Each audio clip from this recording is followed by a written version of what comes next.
welcome to this month's edition of the Mourneview Monthly. I'm Michael Scott, and tonight's Mourneview Monthly is a bit of a special one. We're sitting down with the chairman, Adrian, here to talk about all things Glenavon. We asked you to send in your questions, and we great response. So we're going to sit down, we're going to go through as many as we can and see what the chairman has to say. So here is the interview with Adrian here. Right, Adrian, thanks very much for joining us. I wanted to know if I could start you, first of all, by asking of your assessment of the season so far and how we've been doing. Very much up and down.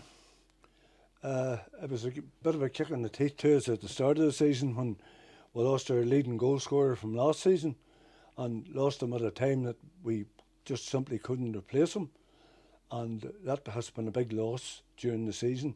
Now, we have managed to score goals, but had the individual concern been in the team, I've no doubt would have scored more goals, would have won more matches, and it's been a big handicap. Injuries as well, but we've had some remarkable performances, and we've had some performances that simply weren't good enough. It's been up and down. Mm-hmm. But I would preface my remarks by saying it's the most difficult league, and it's probably the most competitive Premiership or Premier League or top league that Irish League football has seen. Yeah, well, funny enough, when you mentioned that, I mean, one of the things that, you know, Gary always talks about the difference between the full-time and the part-time teams. One of the questions we were asked was, you know, is there anything we could do differently to match ourselves up to those a bit better? Like, could we go to 3 nights training? Could we do, I don't know, is there anything more we could do in that sort of side of things? I don't think fitness is a problem with our players, and most of them are doing 3 nights a week. They mightn't be doing it at Mourneview, but they're doing a third night. And I don't think you can point to any match and say the players' legs were gone in the last 15, 20 minutes of the match. And some of our best performances of the season have been against the Larns and the Glentorns and the Linfields and people like that. I think fitness-wise, we've more than matched them. Now, sharpness is a different thing. And sharpness really only comes with full-time training and of course, playing football. You mentioned Larne and Glentoran there. Do you ever look at those teams and think, I wish that was us? Yeah, obviously you do. I mean, if you support any team, no matter who they are, you want to be the best team in the league, but it's not always possible for various reasons. One question we were asked was about the future and how. I've set it out simply for you. I mean, where do you see the club being in 5 years' time? Is there a 5-year plan? Is there any sort of development coming down the line that you see coming? We would have 3 main aims. So we've been the board, and the first one is to keep the club financially viable. There's absolutely no point, especially in this day and age, in going to supporters and saying, look, sorry, we've overspent, we're in difficulties, we don't want to go back to that. Secondly, to put the strongest possible team that we can afford out in the park. That obviously depends on income, and if you look forward over the years, increased income. And the third one is to retain our Premiership status. So where do we see ourselves in 5 years' time? I'd like to think we'll be a strong competitive team in the Premiership. Mm-hmm. You mentioned being financially viable and all that there. How does the club become financially independent without having to rely on individual backers? I don't think the club, as a part-time club, I don't think we'll ever become independent without part-time backers. We rely very heavily on, for example, the corporate sponsorship that we get from our main sponsor, Bedek. We rely very heavily on income raised through ground advertising, match sponsorships, supporters clubs. That's the name of the game in part-time football. Mm-hmm. We often wonder when we go to full-time clubs, they wouldn't have much sponsors and ball sponsors and so forth. But they're our lifeblood, and we've got to work very hard to get them. And I don't think those days for a part-time club in Irish League football will ever change. Mm-hmm. You know? One question which was put to us was, why could we not have, and this is a direct quote by the way, more money-making schemes to boost the transfer budget? Yeah, I mean, we've got to be selective. We can't be throwing things at supporters every month, though. There's this, there's that, there's the other. The problem is that we do have schemes, but they're not all that well supported. The lottery's one example. Now, people may turn around and say the lottery's not as well advertised, not as well promoted as it should be, but the lottery's there and people know it's there.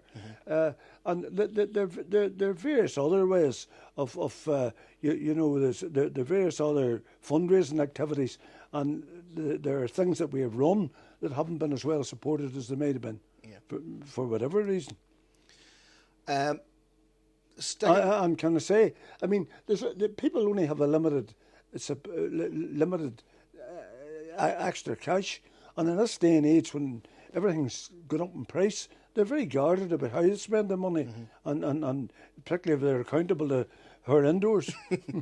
Tell me about it. One of the other things as well that we were asked about, sort of sticking with that sort of theme of the transfer budget, how difficult is it for Glenavon as a club to compete with those Larnes, Linfields, Glentorns, those clubs that have the money? Let's say we simply can't do it, Michael. If those clubs are coming along and they're offering players full-time wages, Reece Marshall is a good example. Our last contract offer to Reece Marshall, which he declined, was one of the highest offers that was ever made to a player. Maybe even the highest offer was ever made to a player at this club. But the Shamrock Rovers bettered that, and that's where he went to, and we could not have competed. We can't compete with the high level of wages that full-time clubs are paying out in the Irish League with our present income streams.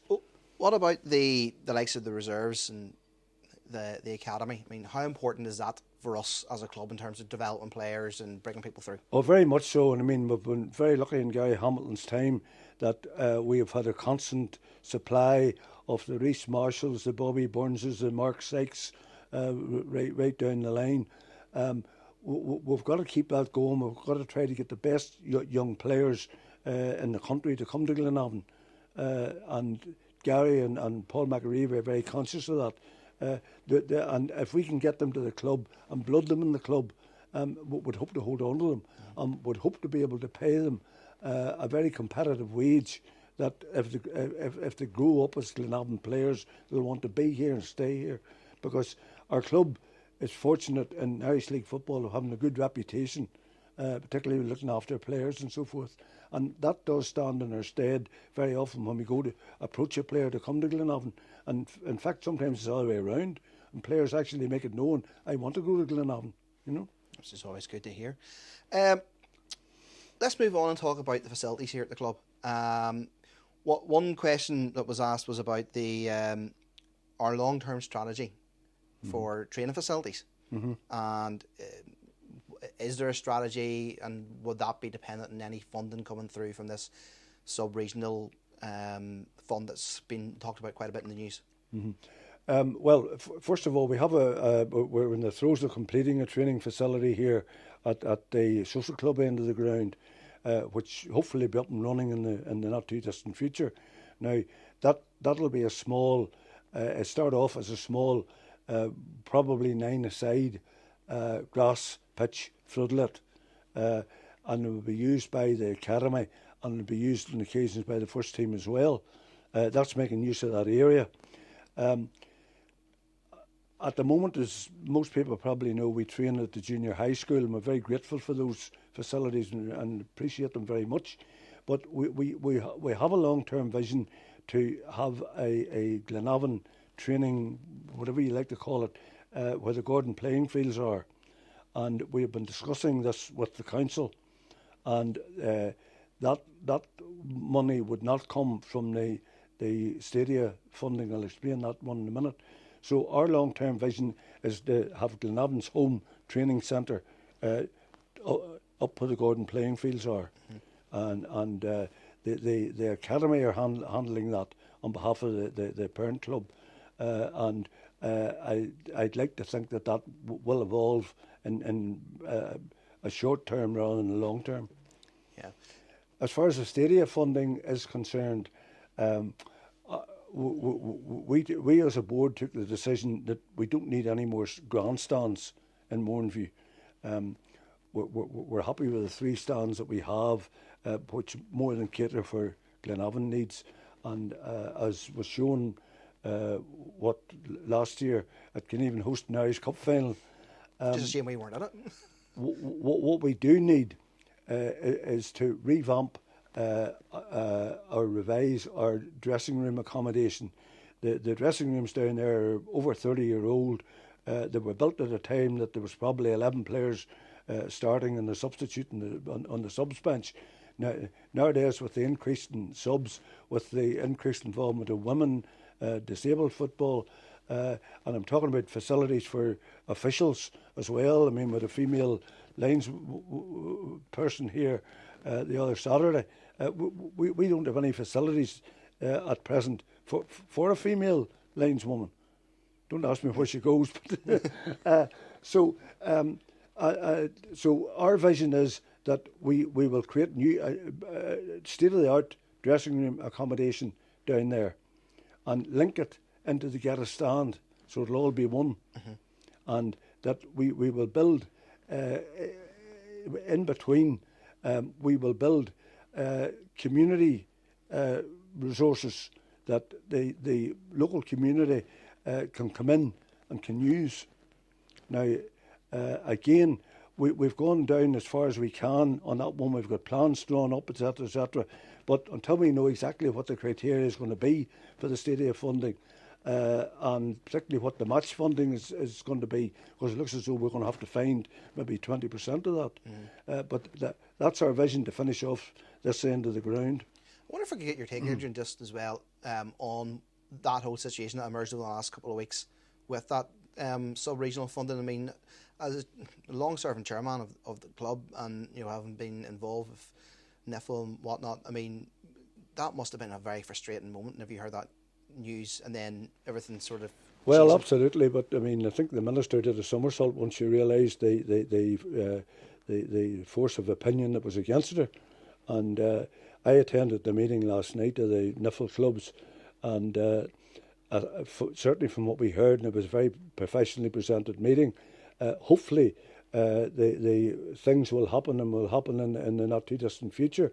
But the old word in Northern Ireland politics is may creep into it, and as much as we don't have an assembly up and running at the minute, I think the minister's hopeful that she may nonetheless get approval through consulting with the other ministers.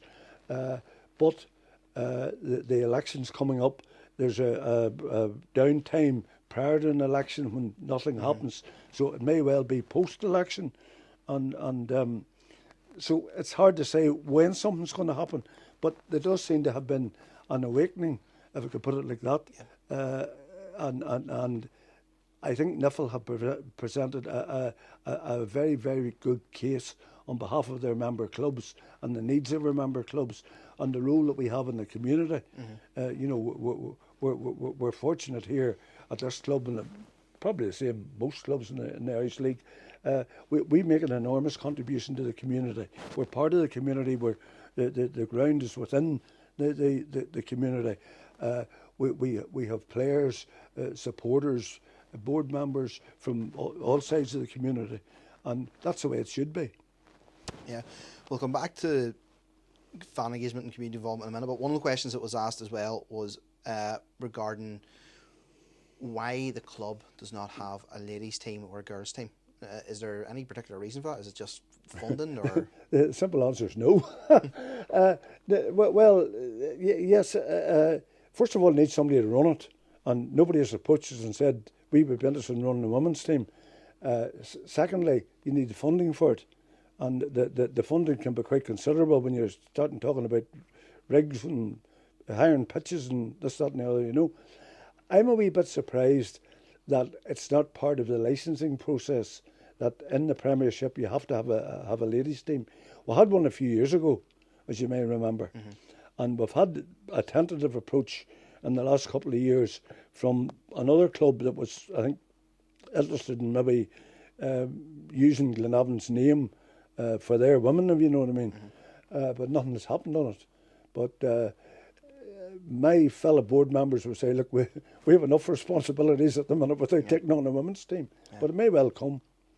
I put it like this, if there's somebody out there that's interested in running a women's team and getting a women's team together and organising it and so forth, knock on our door.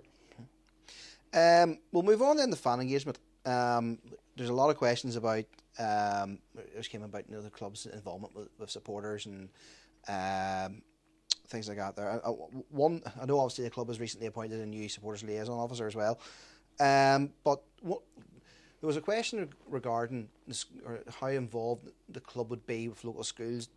Does Gary or the players go out to schools and get involved with them to try and bring fans in and do a bit of coaching and stuff like that? Yeah, yes, we were doing that, but that has had to take a back step with COVID.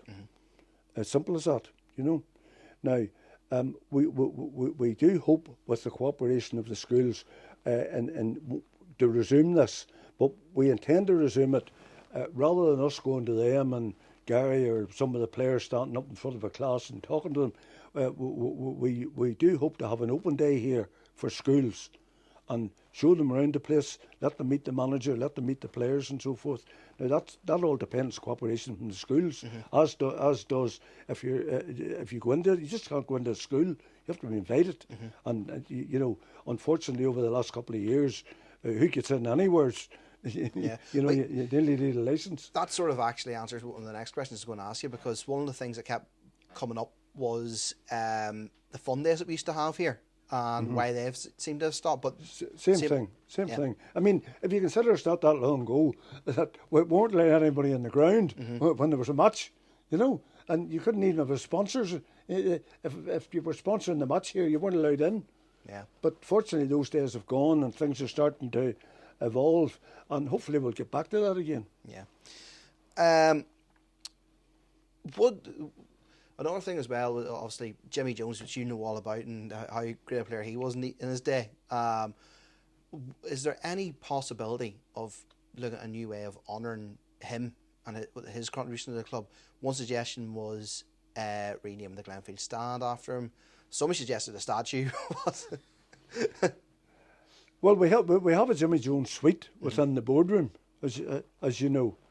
And you mentioned ways of raising money. Renaming a stand or naming a stand is another one that we're working very hard at.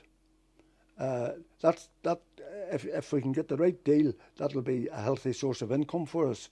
So rather than put Jimmy's name on it at the minute, and nobody knew Jimmy, or nobody meant as much. Jimmy Jones meant more to me than anybody, and that's why I came to Glenavon in the first place. It's not a bad idea, but if we can get a sponsor to put his or her name on the stand, and that brings us in additional funding, and it will have to be quite considerable funding, and we've had approaches on that in the last lot of months, and we're working on that in the background. Not that easy just to tie down, but that would be our ultimate aim, you know. Yeah. Another question was asked about the memorial down at the Crescent end, and that had been sort of, how would you say it? It was almost, it was tight. Well, I don't want to say tied up. It was sort of temporarily sorted out, shall we say, in time for Remembrance Day last year. Is there any plans for that to be? Yeah, that's being worked on in the background. Yeah. Another question that was asked as well was about getting big clubs over from England and Scotland for friendlies, because I know in recent years we've had Hearts, we've had Leeds, we've had, I think we had Rangers once, and Man United here as well once upon a time. The first couple of those you mentioned were tied in with transfer deals. It is very, very difficult now to get a cross-channel club, a worthwhile cross-channel club over here. No matter what sort of money you're prepared to pay them, they can get much more lucrative deals if they go abroad. And it's very interesting to look. There is a website that publishes, for example, where the English Premiership clubs go pre-season, and they practically all go abroad to the Dubais of this world and places like that, because they get a lucrative deal over there for going. And you may notice that very few clubs over here are attracting them now. And it's the same down south. The lower grade clubs in England, say the League 1, League 2, do come over to the south They don't come over here. And, you know, there was years, unfortunately, because of the troubles, that these clubs wouldn't come here anyway. But we're always on the lookout for ways and means of attracting clubs over. Thus, that we had it in, for example, Bobby Burns' contract, that Hearts would play here. But it's not easy to do. Not easy to do. One of the other questions that we were asked about was obviously